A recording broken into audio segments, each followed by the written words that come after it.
And that's how I found myself on this train. On Ratchet's trail. The rest, you know. My identity is easily checked with the Berkshire Police. Thank you for your detailed account, Mademoiselle Locke. In addition to giving us crucial details of the investigation, you have made it clear that there are many who might wish to see Ratchet dead. I know you are innocent. Your forthright testimony and your movements, or lack of them, last night eliminate you from our list of suspects. I agree, without a doubt. Another detective will be great help to the investigation. Book. Although my friend certainly does not need any help. You are too kind. Thank you for believing me. I'd like to help in any way I can. Do not worry, Mademoiselle Locke. Already I see things more clearly. It's obvious whoever drugged you was trying to derail your investigation. You mean the person who did this to me is Ratchet's killer? Both Monsieur Michel and Fräulein Schmidt had the means and opportunity to drug you. While you get your strength back, I intend to interview them. Excellent idea, my friend. All this excitement has whetted my appetite. I'm sure Mademoiselle Locke won't say no to a good, invigorating meal. What? No. I want to hear what the conductor and Fräulein Schmidt have to say for themselves. It is my duty to ensure the well-being of the passengers. If Dr. Constantine has no objection, I will escort you to the restaurant car. On the contrary, some food will do her the greatest good. Well, I'm still a little shaky. Mr. Poirot, will you please keep me informed about what you learn? You may be certain of it.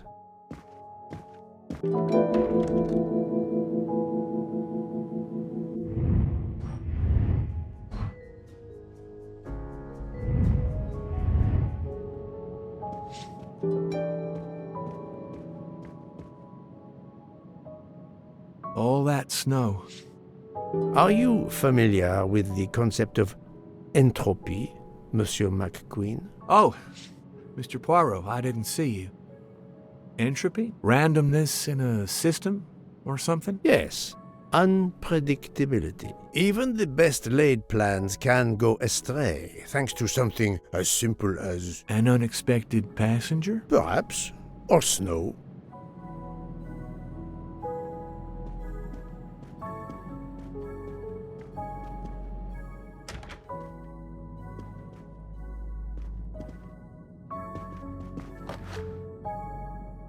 Book is a collector, and not surprisingly, he collects trains. Are you all right, Mr. Poirot? And Ms. Locke? Has she had symptoms again? I didn't mean to disturb you, Doctor. Everything progresses satisfactorily.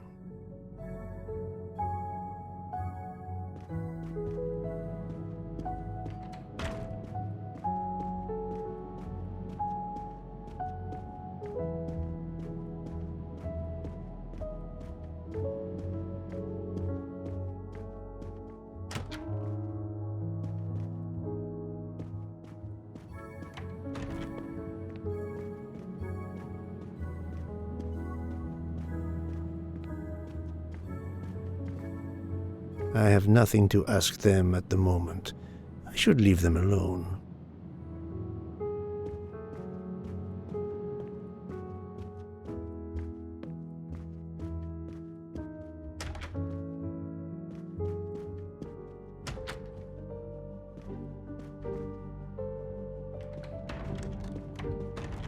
Good evening, Fräulein Schmidt. May I disturb you for a moment? You asked so politely, mein Herr, but I do not think I have a choice.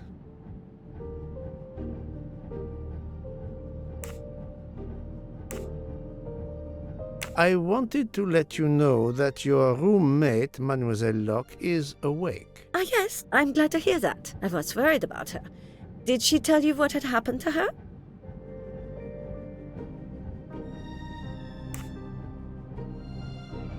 Unfortunately, she doesn't remember much, but we found a residue of a sleeping pill in her cup of tea. Since you two were alone together in your room when she drank it, Who else but you could have dragged her? Must I point out I do not make the tea on this train? You should question the conductor or the kitchen staff.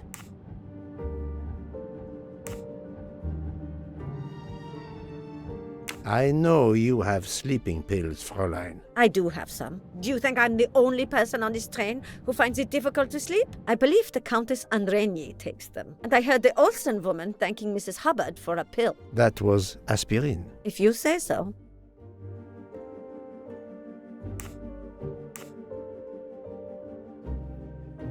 I know you have sleeping pills, Fräulein. I do have some. Do you think I'm the only person on this train who finds it difficult to sleep? I believe the Countess Andrenier takes them. And I heard the Olsen woman thanking Mrs. Hubbard for a pill. That was aspirin. If you say so.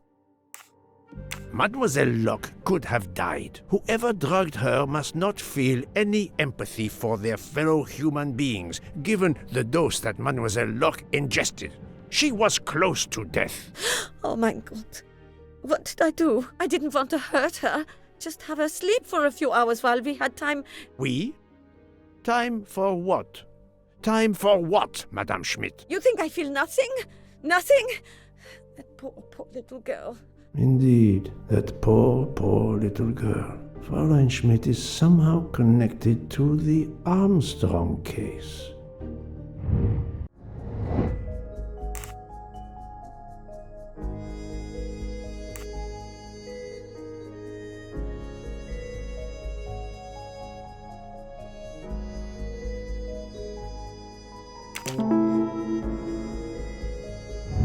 That's the right answer.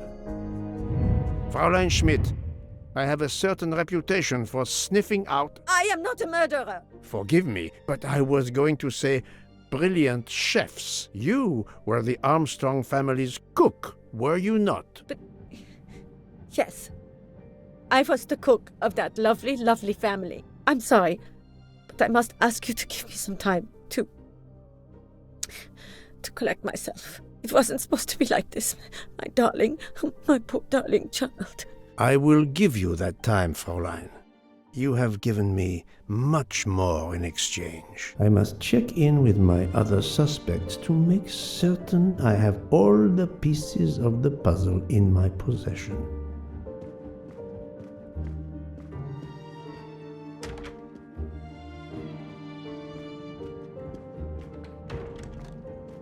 Can I get you something, Monsieur Poirot? Everyone is so tense. An aperitif soon, Monsieur Fauchet, with pleasure, when the matter is resolved.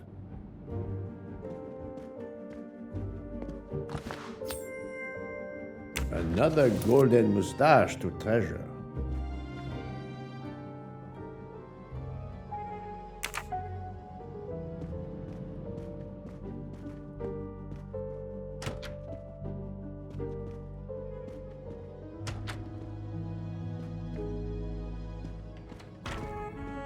You're right, Mr. Book. This dessert is delicious. I'm glad we didn't wait for dinner. I promise the entrée will be superb as well. Detective Locke, you are recovering well, I see. Yes, I should be helping with the investigation. Do you know who drugged me? It is early yet for conclusions. When I return, then we shall see. Do not worry, Poirot. She is in good hands. Hotaru, Freya, and yours truly are looking after her.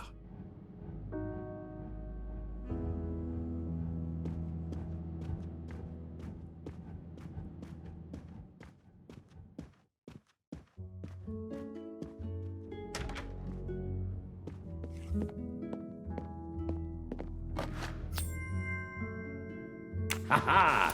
Golden moustache.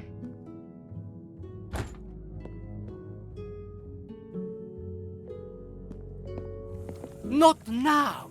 Not now! I have a dinner to prepare. Would you interrupt Michelangelo or Da Vinci?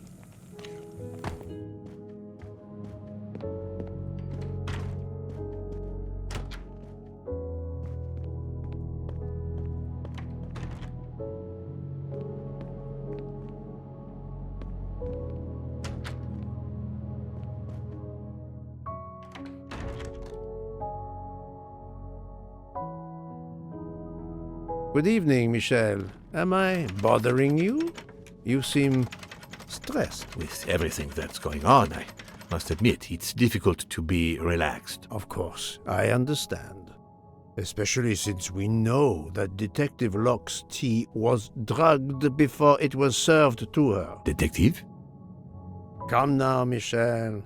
Surely you would have taken the opportunity to search her things and found her badge. Luckily, she woke up and was finally able to tell us her story. Otaru boiled the water, Jean made the tea. I just brought it. Sir, it could have been any of the staff. Your defense is to accuse others?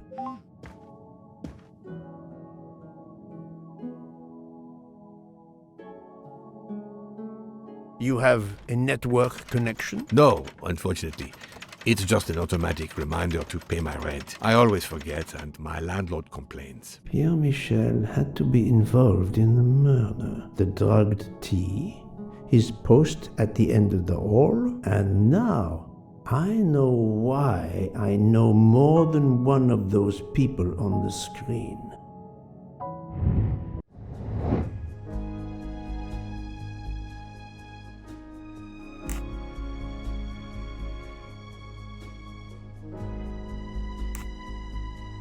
Brilliant.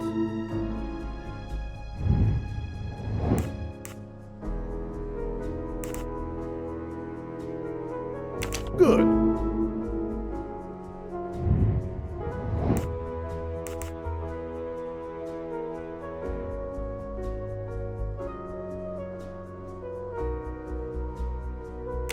Nice. That was easy.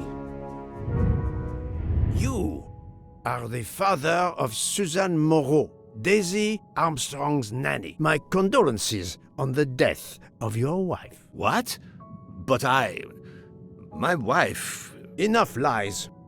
Suzanne does not bear your name? No. Suzanne's mother and I were divorced. Suzanne kept her mother's name. My most sincere condolences, Monsieur Michel, on the deaths of Suzanne and your wife. This job, I loved them, but I was never there for them. Then, a year after the divorce, Solange became ill. Suzanne took her to this special hospital in the US. Got that job as Daisy's nanny.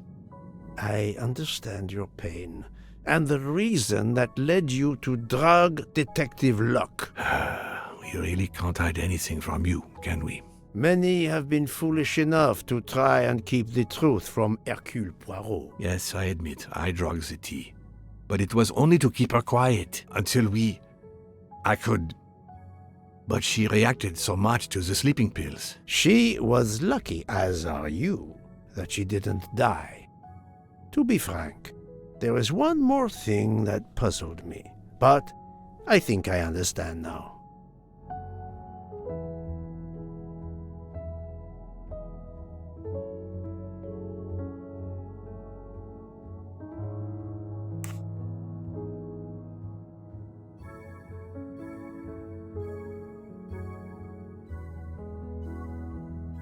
Monsieur Hardman was Suzanne's fiancé. Huh. I have the impression my whole life to you is an open book. Yes, Cyrus was my daughter's fiancé. I almost consider Cyrus as my own son. Of course, much more is clear now. I have been patient long enough. It is time to go and see what all the commotion is next door.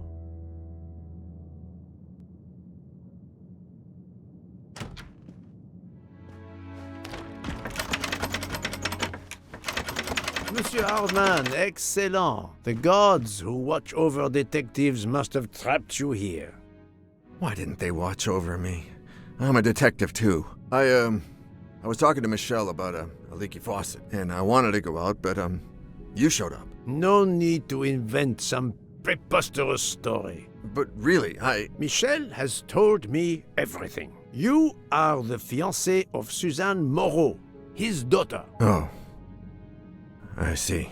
Surely this is not a big surprise to you. No.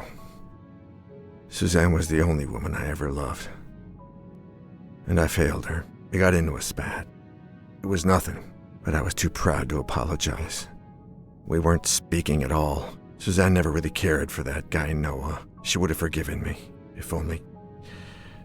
If only. If only. A common refrain between lovers who quarrel. Obviously, Pierre Michel and Fräulein Schmidt both drugged Detective Locke's tea, causing the overdose. No wonder she had so much trouble waking up. Time to report my findings to her and book. Come to Poirot, my exquisitely sculpted friend. I wonder if our master chef gets his recipes from a game.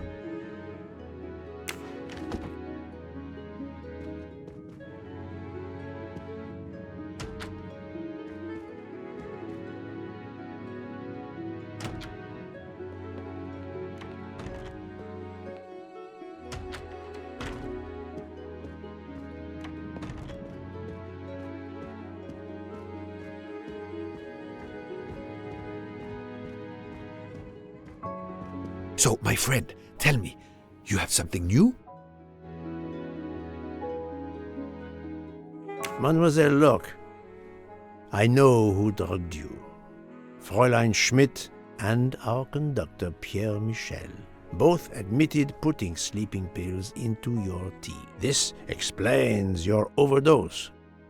They are relieved you are recovering. Michel drugged a passenger?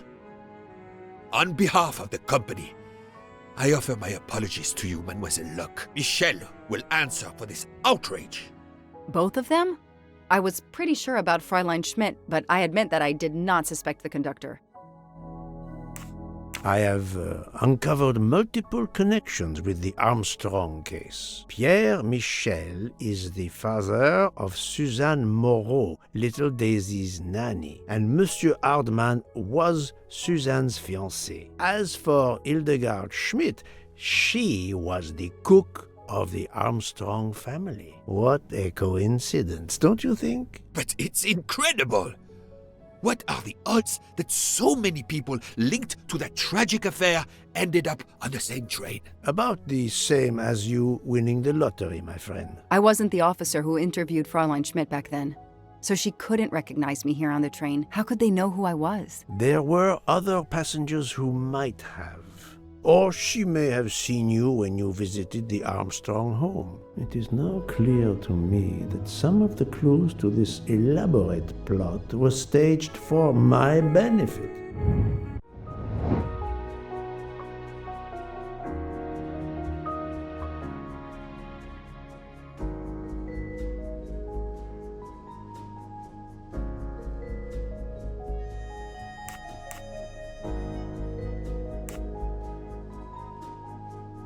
No, not good.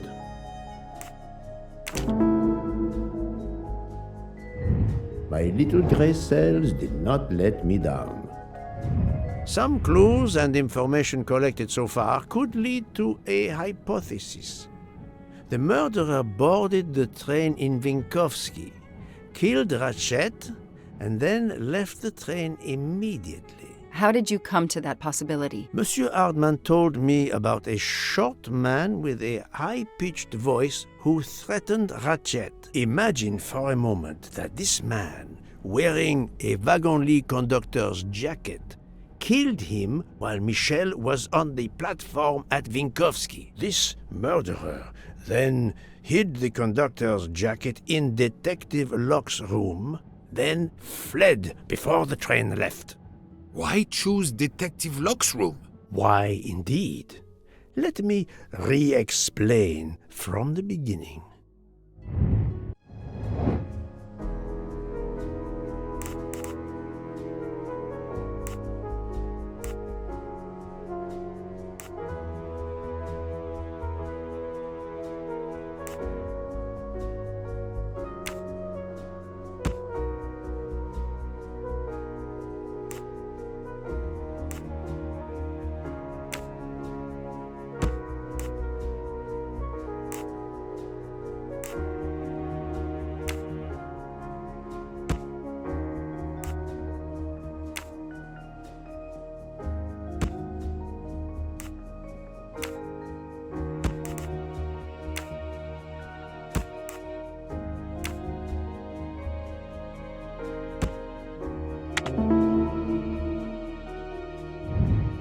voilà. Mon Dieu! Oui! That must be it! Everything fits so well! It fits too well, my friend. Other clues lead to a second hypothesis, much more plausible.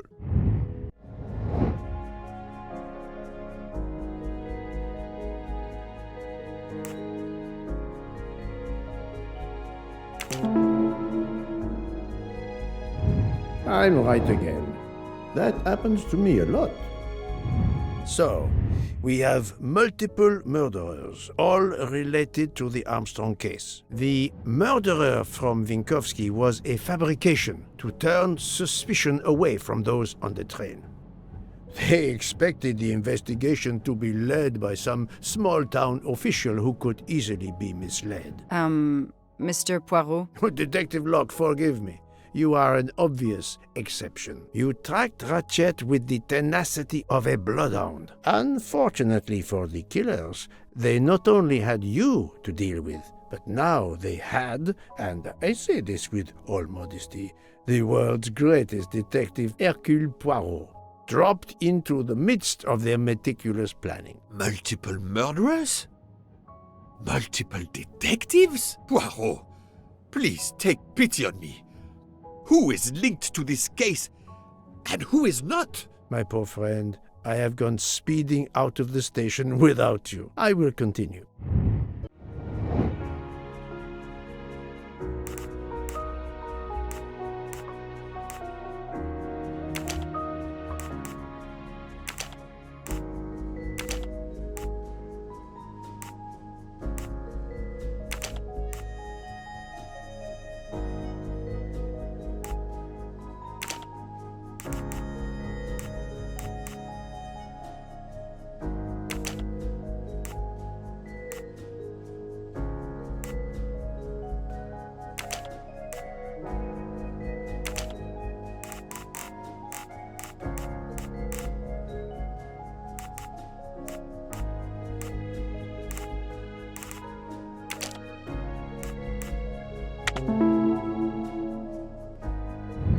My little gray cells did not let me down.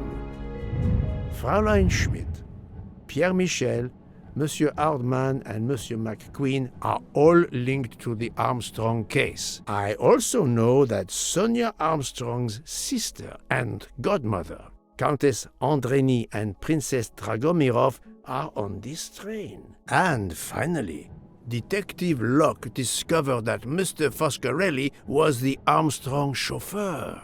If we add Detective Locke and Ratchet, of the 12 passengers in that coach, 9 have a connection with the Armstrong case. What next, Poirot? Or should I say, who next? It is time to summon everyone. Everyone? Even Dr. Constantine? The train crew other than Michel? Dr. Constantine, yes. I will need him. But we don't want the others as witnesses. I will see that their duties keep them occupied elsewhere. Excellent. I have always thought this moment in a case is much like Rodin unveiling the thinker before a captivated audience. A work of art. Have you not felt that way, Detective? No, Mr. Poirot. I'm happy just to slap the cuffs on him. Well, there is some artistry in that as well, I suppose. Where would you like the unveiling, Poirot? The lounge? Perfect. Then I will gather all the passengers in the lounge.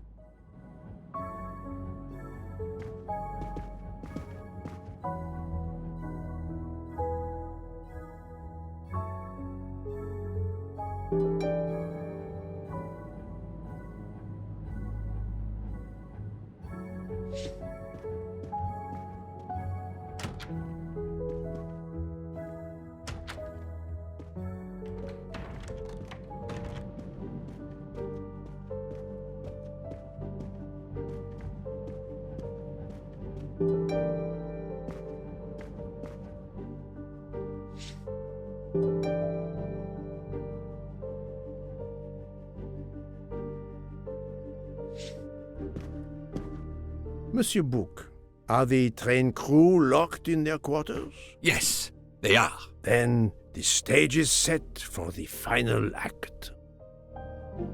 Ladies and gentlemen, I have gathered you together to hear my reconstruction of the murder of Samuel Edward Ratchet, also known as Cassetti. There is not one, but two possible solutions of the crime. I shall put them both before you, and I shall ask Monsieur Bouc and Dr. Constantine here to judge which solution is the correct one. 2 solutions? Mr. Poirot, I am hardly qualified. Nevertheless, your assistance is required. Now, you all know the facts of the case. Ratchet was found stabbed to death this morning. He was last known to be alive at 12:37 a.m. last night, when he spoke to the wagon-lit conductor through the door. His watch was found to be badly dented, and it had stopped at 1:15. Dr. Constantine, who examined the body, puts the time of death as having occurred between midnight and 2 in the morning. At half an hour after midnight, as you all know, the train ran into a snowdrift. After that time, it was impossible for anyone to leave the train. So, here is my first theory. The enemy, as Ratchet expected, joined the train at Vinkovsky by the door left open by Captain Arbuthnot and Monsieur McQueen, who had just descended to the platform. He was equipped with a wagon-lit jacket, which he wore over his ordinary clothes, and a pass key which enabled him to gain access to Ratchet's compartment in spite of the doors being locked. Ratchet was under the influence of a sleeping draught. This man stabbed him with great ferocity, 12 wounds in all. He left the compartment through the communicating door to Madame Hubbard's compartment. Yes, that's so. Scared me half out of my wits. The murderer thrust the dagger he had used into Mrs. Hubbard's handbag in passing. Without knowing it, he lost a button of his uniform. Then he slipped out of the compartment and along the corridor. He put the uniform jacket into Detective Locke's suitcase to cast suspicion on her. And a few minutes later, dressed in his ordinary clothes, he left the train just before it started off again, using the same means for egress, the door near the dining car.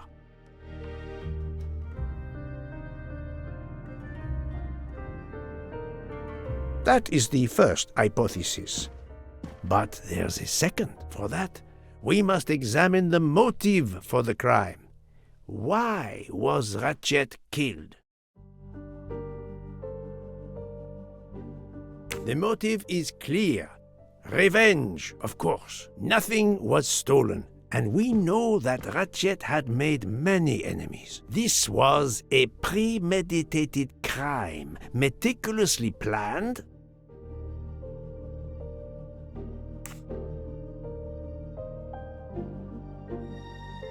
Since the kidnapping and death of little Daisy Armstrong, which traumatized many people close to the family. Even when the police concluded that it was Suzanne Moreau, questions remained. Detective Locke continued her investigation, as did others. They became convinced the truth lay elsewhere. We now know who the real murderer of Daisy is.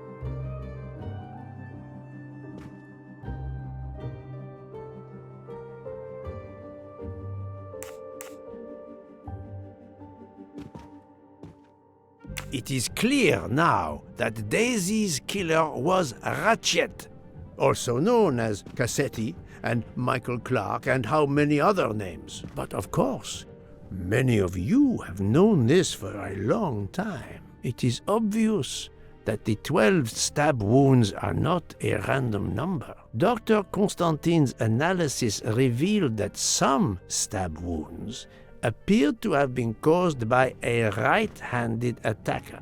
Others indicated the knife wielder was left-handed. Some wounds were deep, more than one fatal, yet others were not much more than mere scratches. What can explain these discrepancies? This leads us to an obvious conclusion.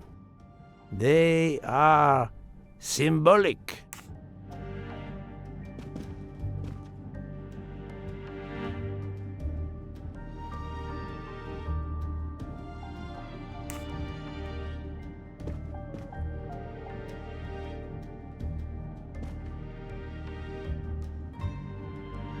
"12 stabs. 12! The same number as a trial jury in the United States. But not just a jury of 12 members condemning him to death, but 12 executioners as well. This self-appointed jury had meticulously planned for everything except Snow. snow. The avalanche that stopped us, as well as the presence of not one but 2 detectives on the train. They had to improvise, to hastily add clues and false leads.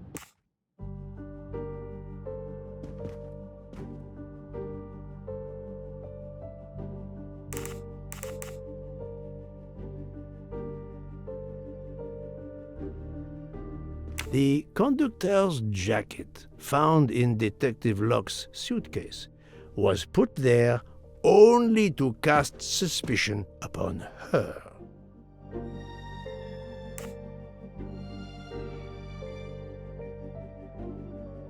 The vial of vaping liquid incriminated Captain Arbuthnot. However, he had a solid alibi confirmed by Monsieur McQueen. Impossible then to suspect him. This woman in a red kimono does not exist. I don't know which of the passengers it was. It does not really matter. It was just a performance, a charade to introduce another possible culprit to muddy the waters. The time on Ratchet's broken watch was deliberately set to conceal the true time of the crime. All these false leads were intended for me. But I am Poirot. I understood the truth. We have a train full of suspects. It's time to identify who the real culprits are. Let's start with Detective Locke.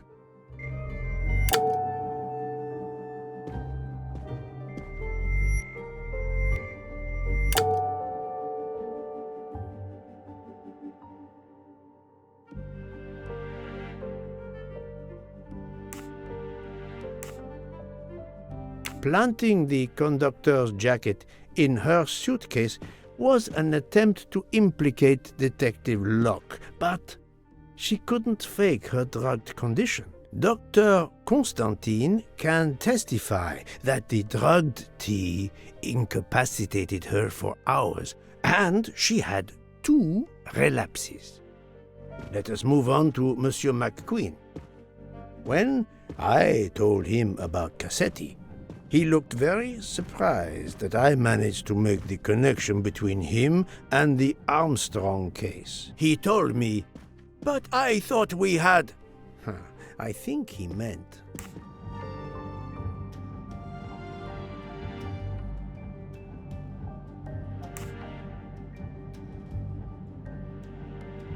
You thought you didn't leave any real clues linking the murder to the Armstrong kidnapping. Moreover, you insisted that Ratchet did not speak French when you knew I had heard a voice calling out in French that was supposed to be Ratchet.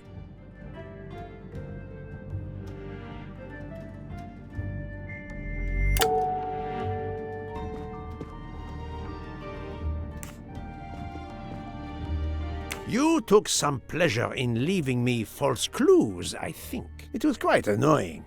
But you told me yourself that your father was the district attorney who handled the Armstrong case. The case haunted my father. At first, he believed Suzanne Moreau had helped her boyfriend, Noah, to kidnap Daisy, even though there were questions that went unanswered, and a young policewoman refused to let it go, continuing to find discrepancies, but never enough to reopen the official investigation. That policewoman sits there. Her name is Joanna Locke. Then tell him. Tell him how in the end my father believed you, how he resigned a job that he loved, racked with guilt that he may have let that monster go free. He died young, broken, his faith in justice broken. That's what Ratchet did to him. Thank you for your honesty, Monsieur McQueen. Your father is one more victim of the man who called himself Ratchet. Now, I will turn to Ratchet's valet, Monsieur Masterman.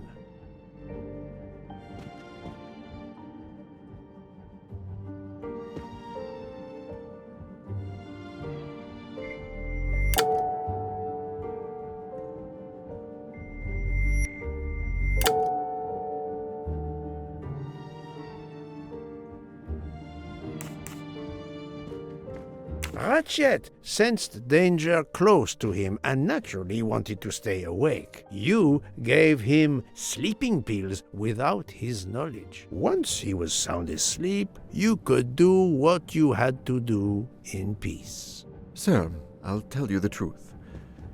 I was Colonel Armstrong's adjutant in the war, sir, and afterwards, I was his valet in New York. I'm afraid I concealed the fact this morning. It was very wrong of me, sir, but I knew how suspicious it would look. Is that all you have to say? That's all, sir. Now, to leave no suspicious stone unturned, let us move on to Monsieur Book. What? Me? A suspicious stone?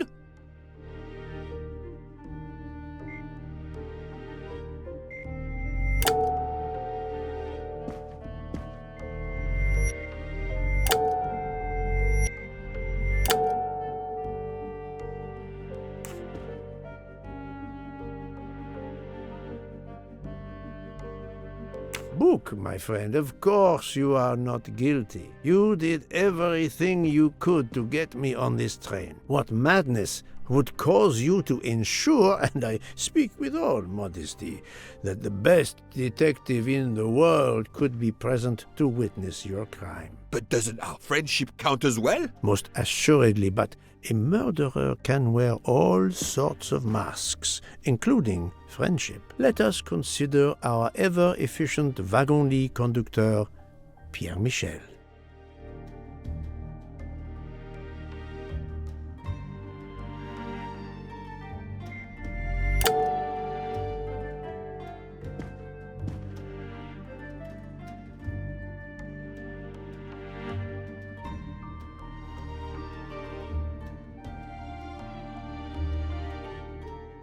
Your admission that you drugged Detective Locke immediately incriminates you, but the murder could not have been possible without your very capable assistance. Your knowledge of train procedures made the murder possible, and your position in the corridor of the train allowed you to be the perfect alibi for several passengers.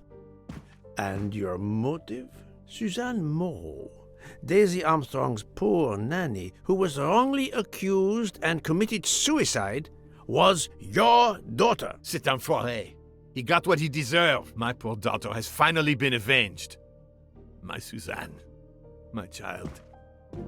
Let's move on now to Monsieur Hardman, one of 3 detectives on this train.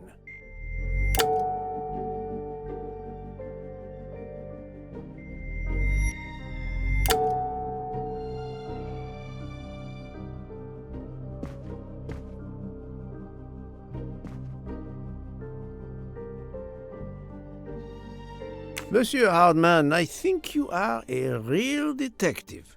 But you were never hired by Ratchet. Your alibi was that you were watching the corridor to protect Ratchet, which, of course, you never did. You protected Pierre Michel.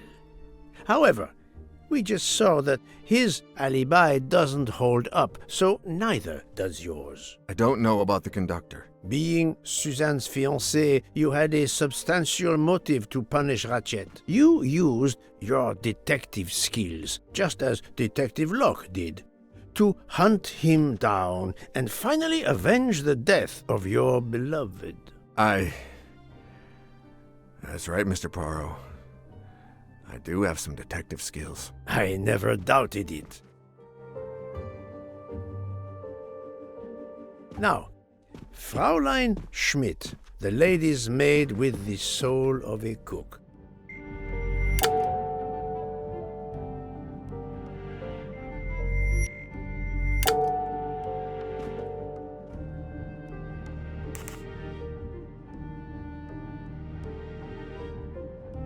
Fraulein Schmidt, you told me of your remorse for drugging Detective Locke. I believe you are sincere. However, as the cook of the Armstrong family, you experienced the drama from within. The death of Daisy, then Sonia Armstrong, who died in childbirth, and finally, Suzanne and John Armstrong. So much misfortune in that poor family. The death of this criminal is only justice.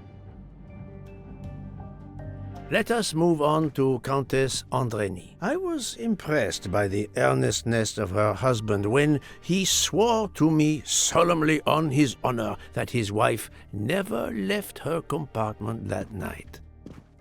Should I believe it?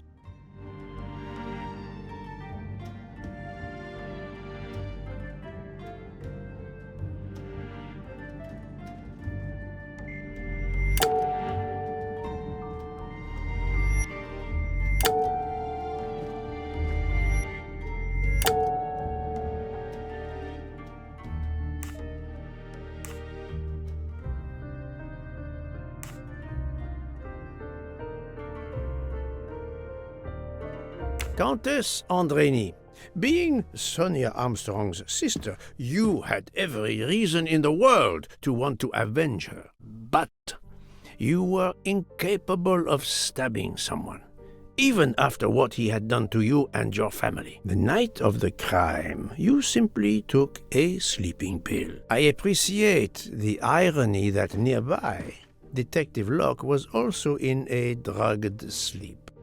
When you awoke, you thought the nightmare was over. Rudolph? Hush, my love. Hush. Excellent transition. I was coming to you, Count Andreny.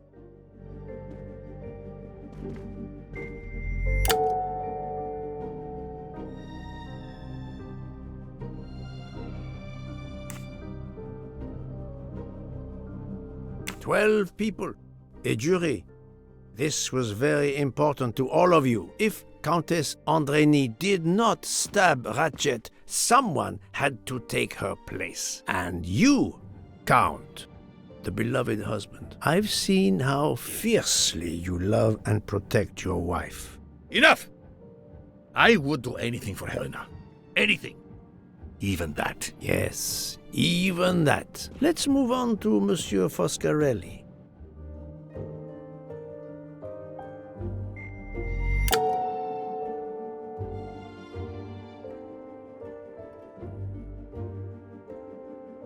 Detective Locke found out that you were the Armstrong chauffeur, and that you planned to travel on the same train at the same time as Ratchet. That is what made her decide to obtain a ticket as well. Unfortunately, she could not prevent the murder. Have you lost your tongue, Mr. Foscarelli? Oh, Daisy. She was the delight of the house. Tonio, she called me. And she would sit in the car and pretend to drive me. And you, Mademoiselle Olson, a champion for the immigrants, a worthy calling.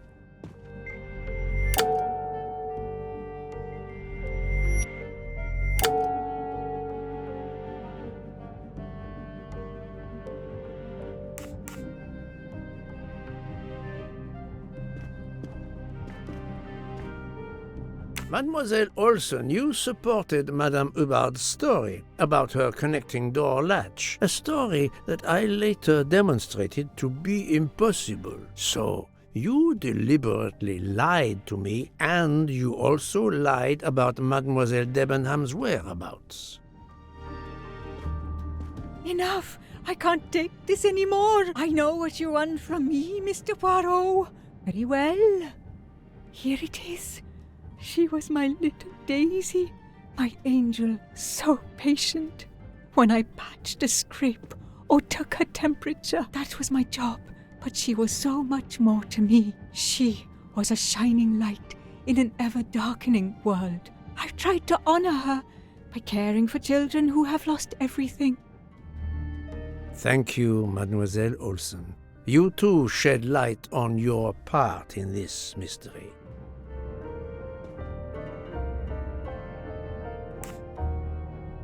You were Daisy Armstrong's nurse.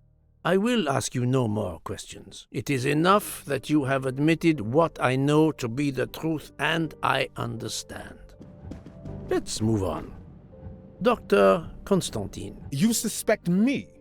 I know none of these people. I didn't know Ratchet either, and I've taken a solemn oath to help people, not murder them.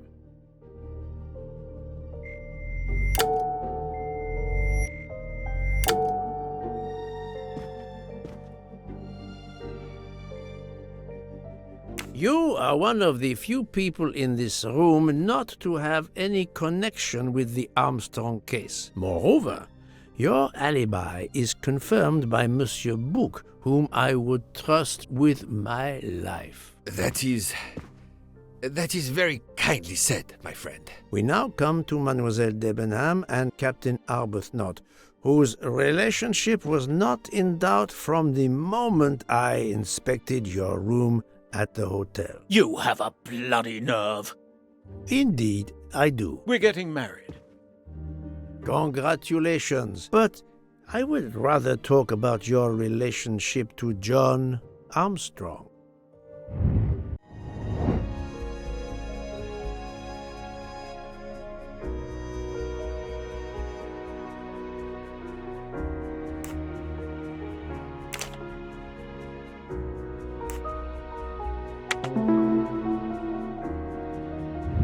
That's the right answer.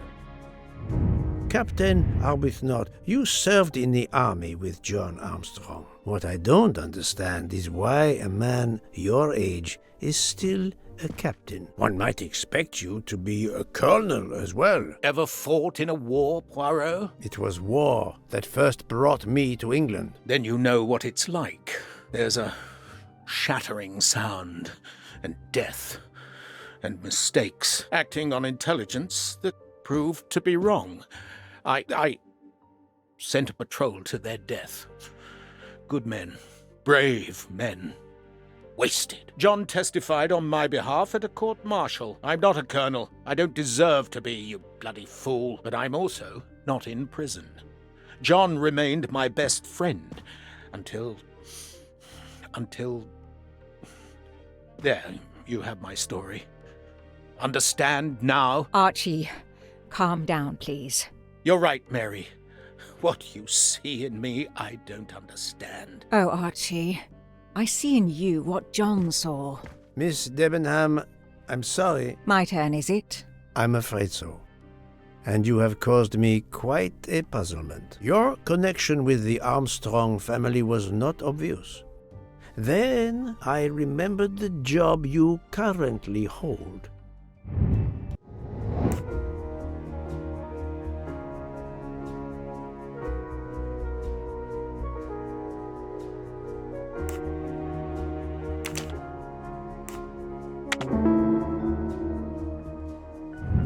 Et voilà. You were the teacher of...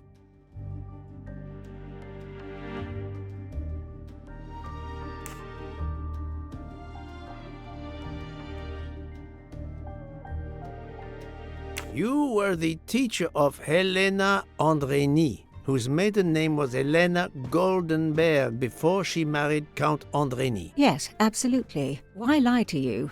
She was an excellent student. Captain Arbuthnot.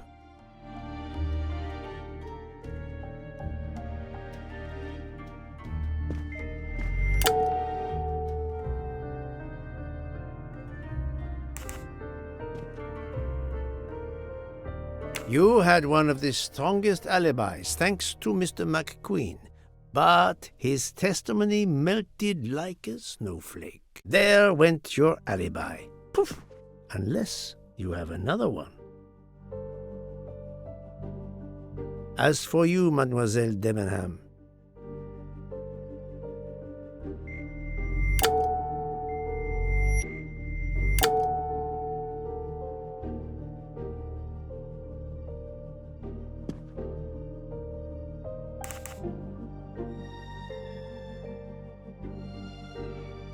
Mademoiselle Olsen was the only one who could confirm your alibi. I think you know where you stand. Very good, Mr. Poirot. Are you satisfied? I will be, soon. Now I must turn to Sonia Armstrong's godmother, Princess Dragomirov.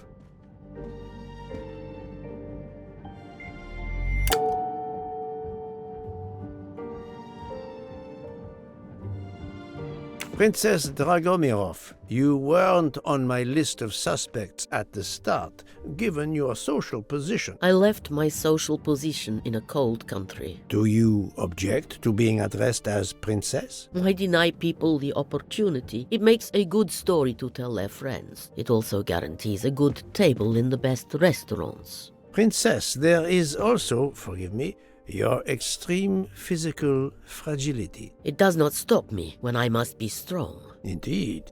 Of more importance, though, is the fact that you're the only left-handed person on the train. And the single blow to ratchet from a left-handed person was very, forgive me, weak. Finally, I'm afraid I know the alibi that you shared with Fraulein Schmidt is false. You have been very thorough, sir. I hope you will permit me to say we are much alike. I am honored. Now it is time to end with Mrs. Hubbard, or should I say,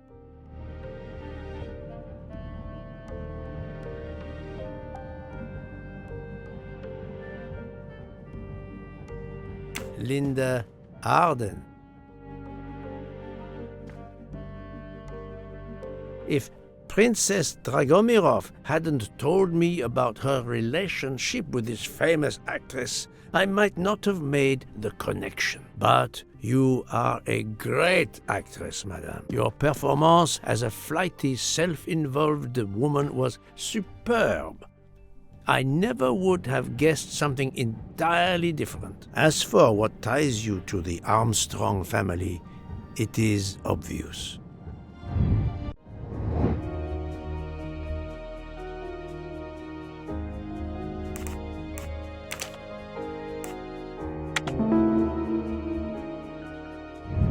I'm right again.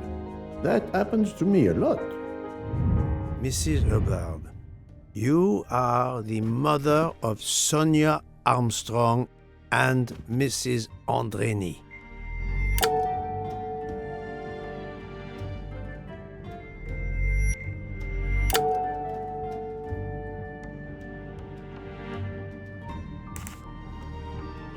Madame Hubbard, you really are a remarkable actress. You put so much effort into your character and into staging the murder. I saw it as a perfect mosaic, each person playing his or her allotted part, so carefully arranged that if suspicion should fall on any one person, the evidence of one or more of the others would clear the accused person and confuse the issue. Everything was meticulously planned.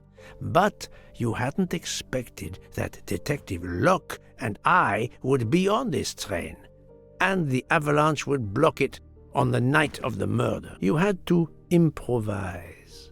But again, improvisation would be another of your skills as an actress. So you came up with the story that the latch on the door that communicated with Ratchet's compartment was hidden by the handbag. I always fancied myself in comedy parts. That slip about the sponge bag was silly. Shows you should always rehearse properly. You know all about it, Mr. Poirot. You're a very wonderful man, but even you can't quite imagine what it was like. That awful day. I was just crazy with grief. So were the servants. We decided then and there that the sentence of death that Ratchet had escaped had got to be carried out. There were 12 of us, or rather 11.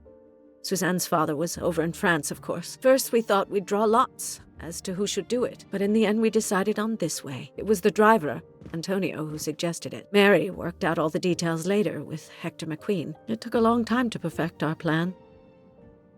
We first had to track Ratchet down. Hardman managed that in the end. Then we had to try and get Edward and Hector into his employment. Well, we managed that.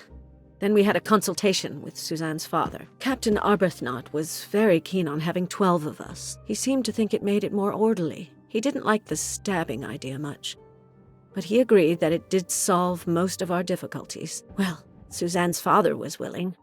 Suzanne had been his only child. We knew from Hector that Ratchet would be coming back from the east, sooner or later, by the Orient Express. With Pierre Michel actually working on that train, the chance was too good to be missed. My daughter's husband had to know, of course, and he insisted on coming on the train with her. Hector wrangled it so that Ratchet selected the right day for traveling when Michel would be on duty. And then, at the last minute, you came. For the rest of the story, you worked out everything, Mr. Poirot. You were right about all of us. What are you going to do about it? If it must all come out, can't you lay the blame upon me, and me only? I would have stabbed that man 12 times willingly. It wasn't only that he was responsible for my daughter's death, and her child's, and that of the other child who might have been alive and happy now. It was more than that. There had been other children kidnapped before Daisy, and there might be others in the future. Society had condemned him. We were only carrying out the sentence, but it's unnecessary to bring all these others into it, all these good, faithful souls. You are a director of the company, Monsieur Bouc. What do you say?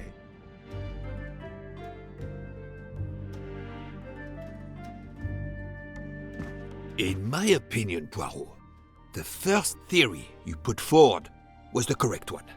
Decidedly so. I suggest that is the solution we offer to the police. You agree, Doctor? Certainly, I agree. As regards the medical evidence, I think that I made one or two fantastic suggestions.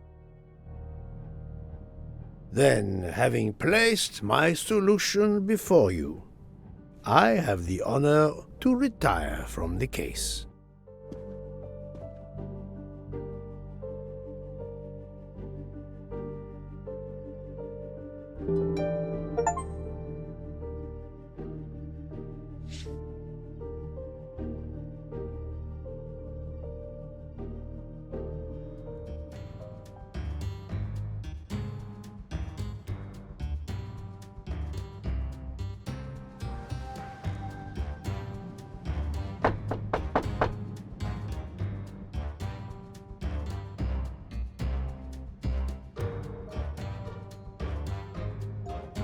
I'm sorry to wake you up in the middle of the night, Poirot, but it couldn't wait. There was a detail that bothered me in my preliminary autopsy of Ratchet's body. I went back to examine the body and I discovered a wound covered by another. The blow I hadn't seen was delivered by a thinner, sharper blade. So there were not 12, but 13 stab wounds. 12 stabs for 12 jurors. It doesn't work with 13 wounds. The symmetry is destroyed. It can't be one of the culprits who stabbed him twice? Doctor, a different knife was used. There is only one explanation.